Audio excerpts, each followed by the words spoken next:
અમરેલીમાં રાજુલા રેલવે સ્ટેશનની જગ્યા પરના દબાણો દૂર કરવામાં આવ્યા છે। અગાઉ દબાણ કરનારા લોકોને રેલવે વિભાગે નોટિસ ફટકારી હતી। રેલવેની જગ્યા ખાલી ન કરાતા દબાણો પર આ બુલડોઝર ફરી વળ્યું છે। બસ સ્ટેન્ડ વિસ્તારની અંદર ઝૂંપડપટ્ટી સહિતના દબાણો તોડી પાડવામાં આવ્યા। રેલવે પોલીસના ચુસ્ત બંદોબસ્ત વચ્ચે આ ડિમોલેશનની કામગીરી હાથ ધરવામાં આવી હતી। આપણે જણાવ્યું કે રેલવેની જગ્યા હતી અને ત્યાં ઘણા સમયથી આ દબાણો કરવામાં આવ્યા હતા અને તે દૂર કરવા માટેની પણ તજવીજ હાથ ધરાઈ હતી અને ડિમોલેશનની કામગીરી પોલીસની હાજરીમાં અહીં શરૂ કરાઈ। મોટાભાગના દબાણો ઉપર આ પ્રશાસને બુલડોઝર ફેરવી દબાણો દૂર કર્યા હતા અને રેલવેની જમીન ખાલી કરાવી હતી।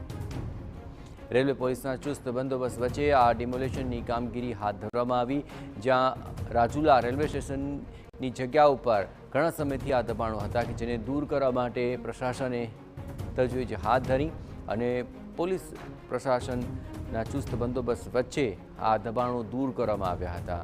આપ જોઈ રહ્યા છો કે અહીં બુલડોઝર સાથેની કાર્યવાહી અહીં કરવામાં આવી અને રેલવેની જમીન પર ઘણા સમયથી થયેલા આ દબાણો દૂર કરીને રેલવેની જમીન ખાલી કરાવાય છે।